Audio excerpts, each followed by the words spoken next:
Sticking with baseball now, it is time for us to go viral. Giancarlo Stanton hit his 38th home run at Fenway over the weekend, and the Boston fan did not appreciate it. Throws the ball back from the Green Monster. Guess what? Actually hits Stanton. And Stanton with the nod. Kudos to you, my friend. Look at this arm. Henry Rowengartner got a contract off this years ago, the Chicago Cubs. This is dangerous, man. They shouldn't allow people to throw the ball back in the field of play. It'd be no different than a guy throwing the ball violently up into the stands. Okay. Leave it for 60 to let me ask you this. Since they do allow it, and it is part of it, he shouldn't be in extra trouble because his happened to hit Stanton. Like, they allow that. They allow if the opposing team hits a home run, you're allowed to throw it back in the field of play. You might say it's foolish. Okay. But since they allow it. They got a lot of stupid rules in baseball. Just enough. Okay. But it hit the one guy who's wearing a helmet walking around. It could have hit one of the guys only who didn't opposing have a team helmet. player. I mean, it's the Red Sox fan. It's the only Yankee out there. It only needs to happen one time. I was just going to say, it happens one time and it's Put an eye out. You'll put an eye out. Okay. I'm it's about all safety. fun and games. I'm about safety. Yeah, wear your goggles, wear your helmet, man. All right, stories. Safe work environment. Here we go. Let's start your morning right. Saints improved to 3-1 with a win over the New York Giants. Alvin Kamara had 3 touchdowns, including a 49-yard run to seal it at the end. Giants fall to 1-3, which Odell Beckham referred to as frustrating. All right, CC, what did you make of Kamara's performance yesterday? They used him the right way. I mean, they were concerned about the 4-game usage. They're getting Ingram back this week, and Sean Payton talking to him last week. They were concerned with the number of carries. So starting off this game, didn't utilize him like they did the first 3 games. But as the game went on, him running the ball between the tackles is unexpected. The undersized running back, scat back, and how they're utilizing him, the way they design their plays is brilliant for them. That's why they've been so successful. Their ability in the second half to use him the way they would use Mark Ingram was spectacular. They have a great offensive line, too. People don't talk about it, but that offensive line really helps Drew Brees. 19 for 134 and 3 touchdowns on the ground. And that offense right now looks as good as any offense in football, and they're getting Mark Ingram back. All right, on to the Packers and Bills. Packers and their throwbacks. Shutout Buffalo, 22-0, behind nearly 300 yards passing from Aaron Rodgers. Josh Allen struggled in his 3rd start, throwing for 151 yards and 2 picks. Nick, let's start with Aaron Rodgers. How do you think he looked? Rodgers looked good. He made a few of those patented Rodgers throws where he's running and then just flicks the ball, looks like, and he goes 30 yards in the air perfectly. This, to me, though, I couldn't watch this game and not think about the last week's game against Minnesota. Like, this Bills team is exactly who we thought they were. They showed it again yesterday. I mean, Aaron Rodgers said after the game he was disappointed in the offense. In the game, they won 22-0. Yeah, he should have been. He's starting to practice a little bit more. You can see that participating in Thursday. So now you start to see his mobility come back without a setback. We'll see him just start to get a little healthier. You could see it in yesterday's game against Buffalo. All right, moving on to the Falcons and Bengals. How about Cincinnati, now sitting atop the AFC North with a 37-36 win? Andy Dalton threw for 337 yards and 3 touchdowns. It spoiled Matt Ryan's 400-yard, 3-touchdown game. See, how tough of a loss was this for the Atlanta Falcons? The Falcons can't stop anyone. I mean, their offense is great. They're moving the ball around. Julio had another big day. Ridley has another score and everything, but they can't stop anybody. They got wholesale substitutions, linebackers out, nickelbacks out, safeties out. Like, this is going to be a week-after-week trend. How many points does Atlanta's defense give up? And the Falcons are sitting at 1-3, and they're 2 plays and 1 coin toss away from being 4-0. Like, they got to be sick to their stomachs. Now, you're right that the defense, it's not like the knight in shining armor's coming. They have lost 2 safeties, the middle linebacker, but Matt Ryan's having a year almost equivalent to his MVP year, and the team just can't get stops at the end. Got to be incredibly frustrating for Falcons fans right now. Finally now, Titans won a wild one in overtime over the Eagles. Penalties extended the drive for the Tennessee offense twice before Marcus Mariota found Corey Davis in the end zone for the game-winning touchdown. All right, CC, what'd you make of the Titans win? Titans played well. They're a very physical football team. Mike Vrabel in his first year, they're 3-1, surprisingly. The only game they lost was that marathon game, the first one, where there was 2 delays, lightning, of course, the Chris Carter game to start the season against the Dolphins. But very physical team. Another team that has a lot of injuries. They've been battling their quarterback, but, man, it was a gutty performance by Marcus Mariota yesterday. I mean, him being able to make throws late in the game didn't look great throughout the game, but Philadelphia's secondary, they were bad.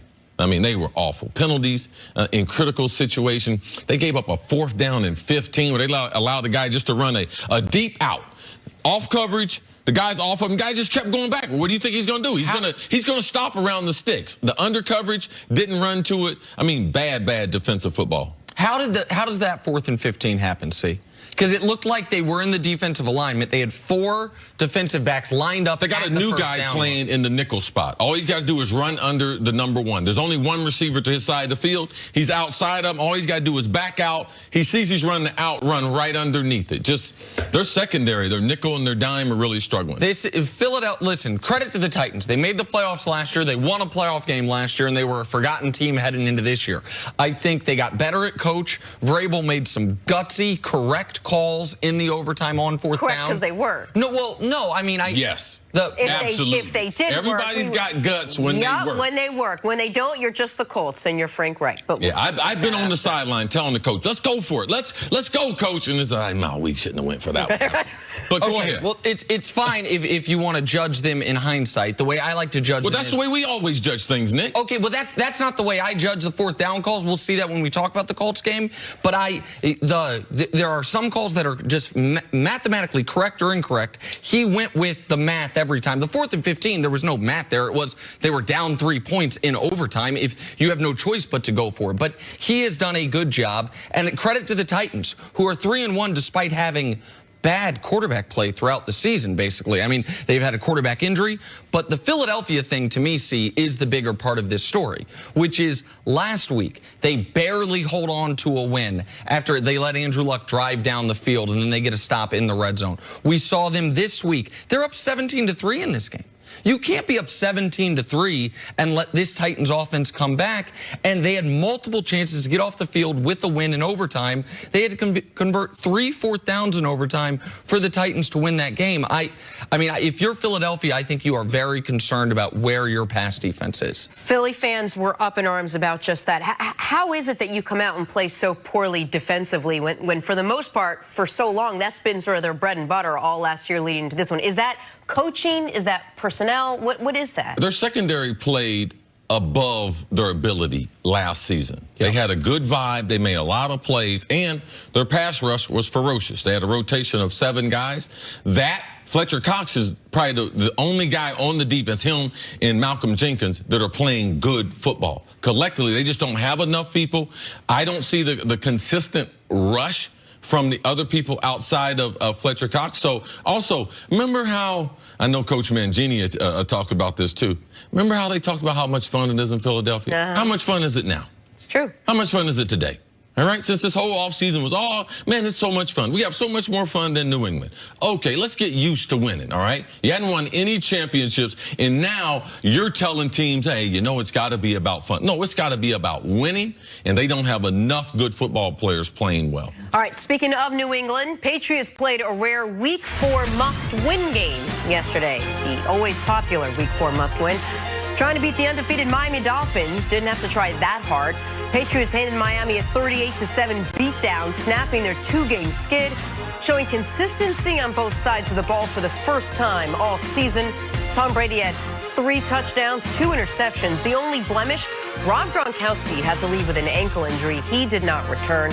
Here is Tom Brady after the game. We haven't played well the last 2 weeks, and we talked a lot about the things we need to do better, and we need to carry them over from week to week. So this game's great, but you got to turn the page once you learn from it, and you get focused on the next game, and you build on the things you didn't do well.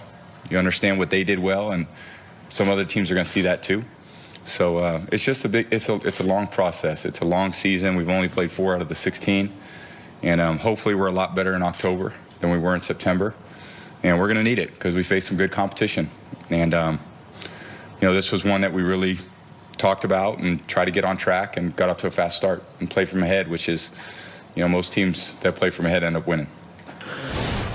All right, so the Patriots solved all their problems. Let's move on to the next. No, but it certainly seemed that way from what we were reading, from what we felt, from Tom Brady's Instagram post afterwards. Spirits were much higher. Are the Patriots' problems maybe not a thing of the past, but a little less worrisome to you now after this convincing win? No, the Patriots still got big problems. They got more problems going into the game, especially if Rob Gronkowski's hurt. The wide receiver, they ain't got no wide receivers. I mean, you think you're going to get Cordell Patterson, you're going to get them to drop coverage for the 55-yard? And if Gronk's not there, who's going to get open for you? So, no, let's not blow this out of proportion. They beat the AFC East, and they beat them all at home. So we were expecting them to be able to win the game. Miami didn't play the type of football game that they wanted to.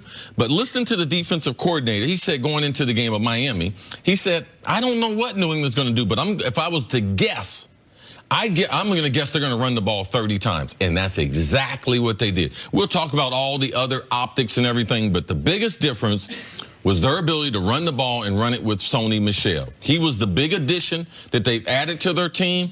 And for them to be a good football team, they're going to have to get the ball in his hands. James White is not a runner. Barner, who they signed, Kenyon Barner, he's not a runner. They only got one runner. And that's Sony Michel. He had a knee injury in training camp that held him back. It's a knee that he's had problems with in the past, so it's something we have to monitor. But his ability to be able to run the football, that's what made this game the type of game that it was. Miami, in week number 3, when they got to 3-0, they lost 2 of their interior defenders. New England knew that, so that's where they attacked them. This game plan was about what we need to do, what you're missing in defensive, and I'm going to try to exploit that, and that's what they did. One of those defenders, famously, defensive lineman, was lost trying to avoid the roughing the passer penalty. You remember watching that highlight of him blowing his ACL. I mean, you see, you hit on it. The first thing I've written down here, ate them alive on the ground. I mean, 40 rushes for 175 yards. They went into this game. I'm very impressed by what Sony Michel was able to do, because he only had 24 rushes the first 2 weeks of the season. He had 25 yesterday. You finally saw that first-round pick paying dividends somewhat for New England. But I take a slightly different slant than C as far as where their problems were and where they are now. Because they got this win, and now they do have Edelman coming back. And now, even though his impact was minimal, you saw that Josh Gordon at least knew enough about the playbook to where they felt comfortable activating him. He had 2 targets. He ran the easiest route, run a slant. One guy's running the slant, the other guy's going in the flat. The other things, running plays. When he was in the game, running plays, because they're easy. Just block the guy over you. So thinking he's going to make another big jump, I would just reserve a little bit, even seeing him out there. I could see they doctored up the game plan just to have him on the field. But fair enough. But my point is the fact that he was able to be active. That is the first step, obviously, to him ever making an impact with the team. I mean, but we still don't know who he is, though. Agreed. We don't know what kind of receiver he is. See, I agree with you, but it's him being active is a step in the direction towards him contributing more so than if he was inactive like he was in week 3. But Edelman coming back, to me, is an enormous part of this. And especially if Gronk isn't 100% or active at all. And the Gronk injury, the Patriots obviously are going to be as cagey about this as the league allows them to be for as long as they can. So we probably won't get any information on that for at least a couple days. But the other side of the ball, we spent a good portion of last week talking about how much speed the Dolphins have.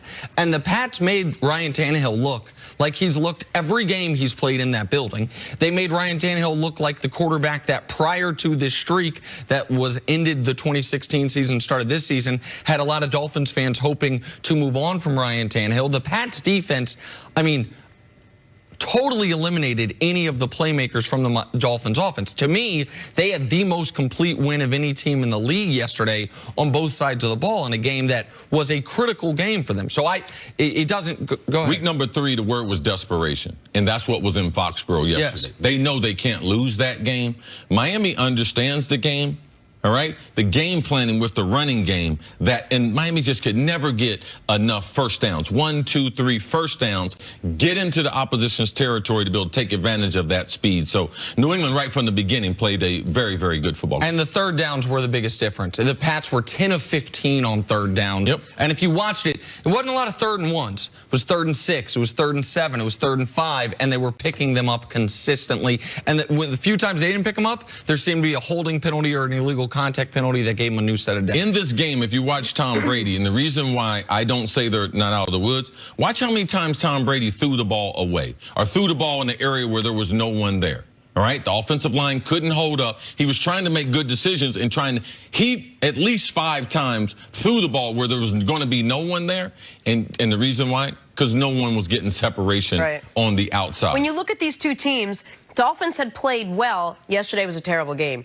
Patriots had not played that well. Yesterday was a great game for them. Were these both outlier games, or are we starting to see more of who these teams' identities actually are? We have to be careful, all right? We know the Patriots coming into the season are going to use the first 4 weeks. I believe Miami's a much improved team. I believe they are a legitimate contender in the AFC East for the first time since the Jets, when the Jets had Sanchez and Ryan coaching them. So Miami's a better football team. You can't draw too many conclusions from one game.